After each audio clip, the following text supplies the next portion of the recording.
Le M23 a un ultimatum de 10 jours pour se retirer de Goma. C'est une injonction des chefs d'État de la sous-région réunis ce samedi à Kampala lors du sommet de la conférence internationale de la région des Grands Lacs consacrée à la crise dans l'Est de la RDC.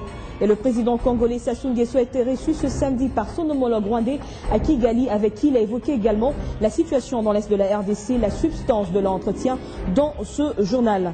Et puis l'Angola témoigne une fois de plus son soutien à la RDC dans cette situation qu'elle qualifie de grave et d'inacceptable. Vous suivrez dans ce journal l'envoyé spécial du président Eduardo dos Santos qui a déclaré qu'il est hors de question que l'Angola laisse la RDC seule dans cette situation. Voilà tout pour les titres, mesdames, messieurs, bienvenue à tous. Le M23 n'a que 10 jours pour se retirer de la ville de Goma. C'est l'ultimatum lancé par les chefs d'État de la sous-région réunis ce samedi à Kampala lors du sommet de la conférence internationale de la région des Grands Lacs consacrée à la crise dans l'Est de la RDC. Les chefs d'État ont demandé aux rebelles du M23 de quitter les positions qu'ils ont conquises après leur dernière offensive et de se positionner à environ 20 km de Goma. Les chefs d'État des Grands Lacs ont demandé au M23 de stopper son extension territoriale et de ne plus remettre en question le gouvernement légitimement élu de la RDC. Ils ont décidé du déploiement d'une force composite comprenant une compagnie de la force internationale neutre, une compagnie des FARDC et une compagnie du M23 à l'aéroport de Goma actuellement tenue par la MONUSCO. Au sujet de cette force internationale neutre, Toumba Luaba, secrétaire exécutif de cette organisation, a indiqué que l'Afrique du Sud, dont une délégation a pris part à la réunion de ce samedi, a offert son appui logistique. Il a été demandé à la Tanzanie, dont un bataillon de militaires est prêt pour participer à cette force, de procéder à la désignation de son commandant. Pour le financement de cette force internationale neutre, la RDC a promis d'y contribuer. Ce financement est estimé à 100 millions de dollars américains pour une année. Dans la ville de Goma, un bataillon de l'armée congolaise et un autre de la police seront déployés. Les rebelles du M23 sont sommés de remettre à la police les armes délaissées par les militaires congolais dans les localités qu'ils ont conquises. Quant à la MONUSCO, elle va assurer la sécurité dans la zone considérée désormais comme neutre, celle comprise entre Goma et les localités conquises par le M23 après la capitale du Nord Kivu. Les chefs d'État des Grands Lacs ont demandé au gouvernement congolais d'écouter, d'évaluer et d'apporter une réponse aux doléances du M23. Alors que le chef d'État africain se trouvait dans la capitale ougandaise pour traiter ce problème, le président congolais Sassou Nguesso a été reçu ce samedi par son homologue rwandais à Kigali, avec qui il a évoqué également la situation dans l'Est de la République démocratique du Congo. Alors comment trouver une solution durable dans cette partie de la région? C'est la justification majeure du déplacement du président de la République du Congo, Jules Mwamba. La guerre dans l'Est de la République démocratique du Congo qui oppose actuellement les rebelles du M23 soutenus par le Rwanda et l'Ouganda aux forces armées de la République démocratique du Congo préoccupe actuellement plus d'un des chefs d'État de la région. Et c'est dans cette optique que le président Denis Sassou Nguesso a effectué le déplacement de Kigali, capitale rwandaise.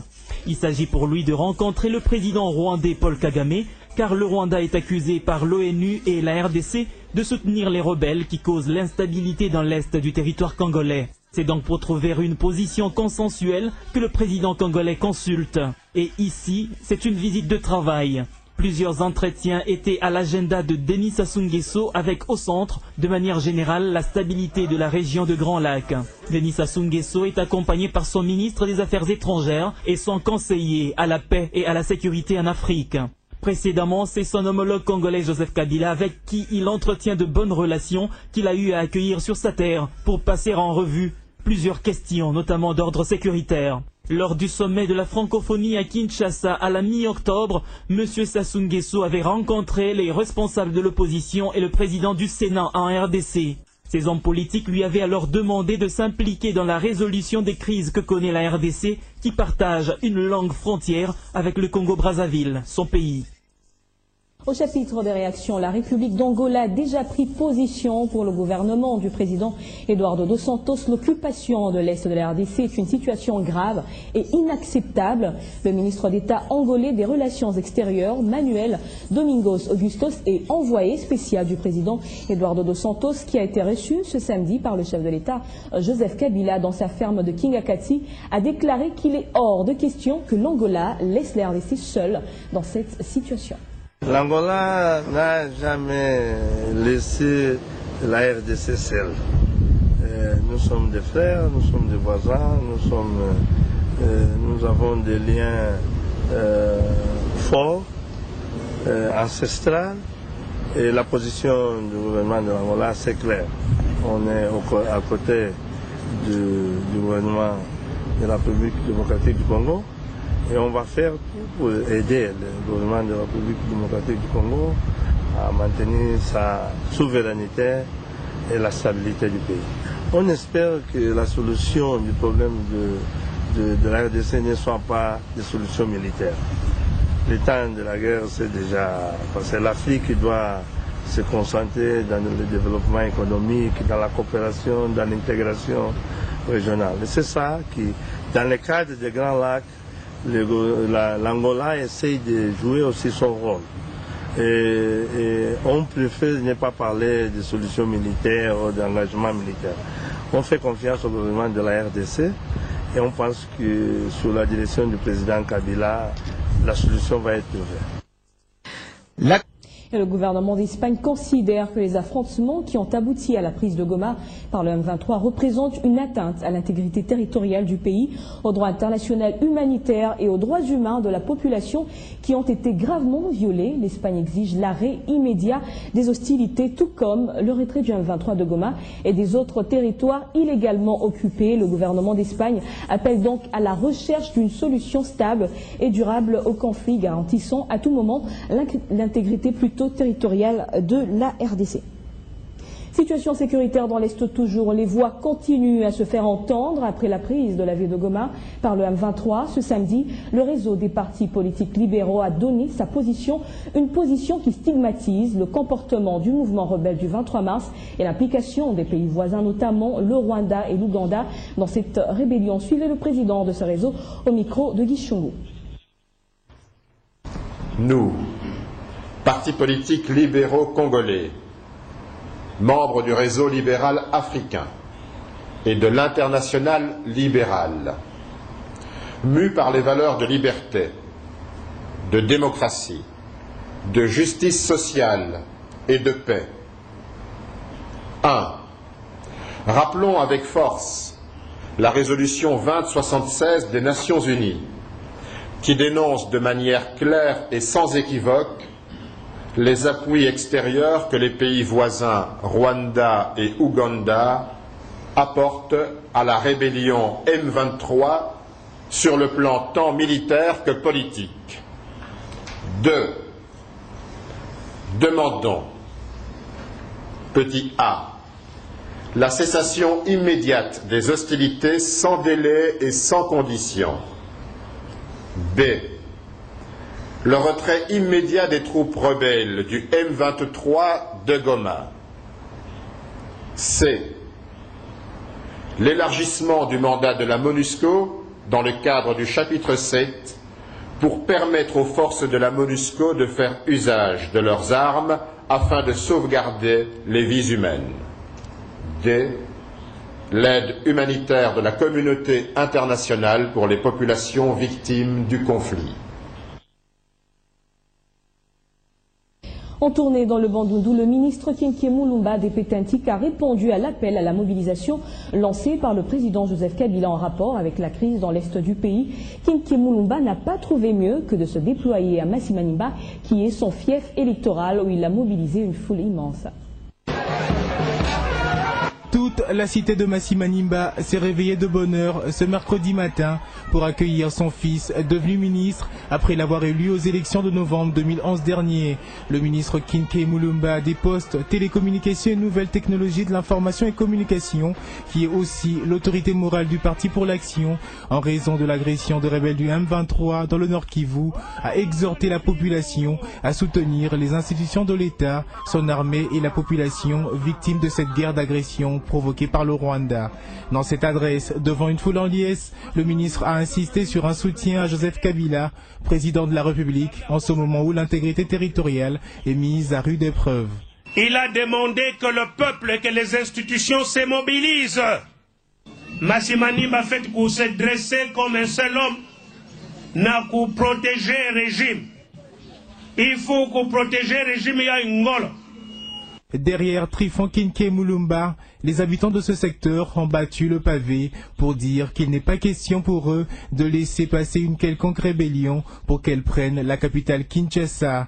Le territoire de Massi-Manimba, l'un de 5 que compte le district du Kwilu, a toujours repoussé le mauvaise rébellion, véritable garde-fou pour la capitale congolaise Kinshasa. La présence du ministre était aussi une occasion pour la population de Massi-Manimba de manifester leur joie, puisqu'ayant entendu 15 longues années avant de voir l'un des siens rappliqué au gouvernement de la République. La dernière fois où un de leurs était ministre, c'était dans le tout dernier gouvernement du maréchal Mobutu en 1997. Le même Kinke Mulumba était ministre de l'information et porte-parole du gouvernement. Aujourd'hui pour eux, le revoir aux affaires est une joie. Et puis le ministre délégué aux Finances, Patrice Kitebi, a porté la voix de la RDC au forum économique dit Africa CEO Forum, tenu à Genève du 20 au 21 novembre. Intervenant sur l'intégration régionale en Afrique, Patrice Kitebi a relevé les obstacles auxquels fait face la RDC pour une bonne éclosion de son économie. Le Africa CEO Forum a donné une vraie tribune d'expression à la République démocratique du Congo, désigné comme panéliste le ministre délégué en charge des Finances, Patrice Kitebi, qui a parlé de l'intégration régionale en Afrique et ses vrais obstacles, a saisi l'occasion de faire les lobbying de son pays. La RDC est confrontée à un problème de sécurité et de rapport avec ses frontières. Et je vais vous dire qu'avec le Rwanda, nous sommes membres de la CPGL, qui est également une zone économique. Mais dans les conditions où les membres de la zone économique se font la guerre, ce n'est pas évident que sur le plan économique, des échanges puissent faciliter les rapports. Cela a aussi été le cas pour Papa Demba Thiam, expert de la Banque mondiale, qui croit fermement à l'avenir de la RDC. En réalité, nous, Banque mondiale, République démocratique du Congo, et beaucoup de bailleurs de fonds partagent la même vision fécondée d'un développement inclusif basé sur la répartition et la distribution sans limite des opportunités publiques. Et nous croyons qu'en arrivant à faire de la République démocratique du Congo une plateforme de croissance multipolaire, nous arrivons à en faire une nouvelle locomotive en Afrique, en plus de l'Afrique du Sud. Le Africa CEO Forum, qui a été co-organisé par le groupe Jeune Afrique et la Banque africaine de développement, s'est clôturé et la participation de la RDC a été opportune. Sachez également que l'Union congolaise des organisations des personnes vivant avec le VIH-Sida a publié son rapport provisoire de l'enquête sur la stigmatisation et la discrimination des PVV. Cette enquête détaillée a été réalisée dans tous les chefs-lieux de toutes les provinces de la RDC grâce à l'appui technique et financier du PNMLS, du PNUD et de l'ONU-SIDA. Dans notre plan d'action, il y a un volet où il est prévu de mettre en place un observatoire de la stigmatisation et de la discrimination. Au lieu à se retirer de l'image qu'il est, après que vous voyez, vous savez, dans la famille, de moi à moi, souvent dans la parole, pourquoi c'est une personne qui a avec des VIH. Ils sont plusieurs dans le monde à être stigmatisés et discriminés à cause de leur statut sérologique. En RDC, un échantillon de plus de 1500 porteurs du VIH ont fait l'objet d'une enquête initiée par l'Union congolaise des organisations des personnes vivant avec le VIH-Sida, l'UCOP. Objectif, mesurer l'ampleur de la stigmatisation vécue par ces personnes dans leur milieu de vie. Ces enquêtes révèlent un taux nettement supérieur de femmes discriminées parmi les gens atteints par cette pandémie. C'est pour la première fois dans notre pays que nous puissions réaliser une enquête en grande envergure pour essayer de documenter les expériences des personnes avec le VIH par rapport à la stigmatisation et la discrimination qu'ils font l'objet dans notre communauté. Le PNUD, PNMLS et ONU-SIDA en collaboration avec le réseau mondial des personnes vivant avec le VIH se disent préoccupés par ce phénomène, véritable obstacle de la lutte contre le sida. Près de la personne stigmatisée, la malade, elle va fuir les centres de soins et de prise en charge et commencer à vivre dans la clandestinité. Cela aura comme conséquence pour la communauté, c'est que les gens vont fuir les dépistages. C'est ici qu'il faut souligner le combat régulier que mène l'UCOP en faveur de ceux se trouvant dans une telle situation. Selon la loi portant protection des personnes vivant avec le VIH, promulguée le 14 juillet 2008, c'est de contribuer à arrêter les nouvelles infections et avoir un monde sans stigmatisation.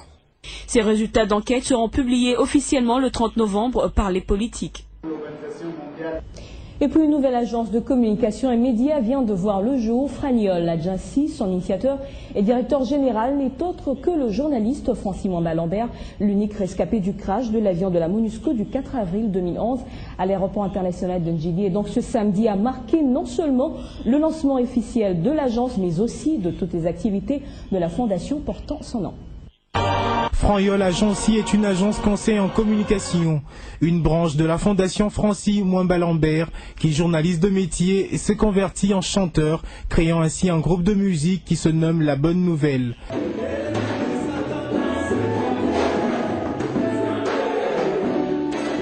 Le crash de l'avion de la MONUSCO d'avril 2011, dans lequel il est sorti seul rescapé, ne l'a pas empêché de réaliser ce rêve. J'avais ces soucis-là pendant même que j'étais hospitalisé. J'avais cette idée-là de créer un jour une agence de conception, réalisation et diffusion. Avec cette agence, l'homme se dit prêt à apporter désormais des solutions durables dans le domaine des médias à des prix hors du commun. Nous sommes multiservices. Nous avons la duplication des CD. Nous avons l'impression sur CD. On va réaliser des clips, des spots publicitaires, des clips.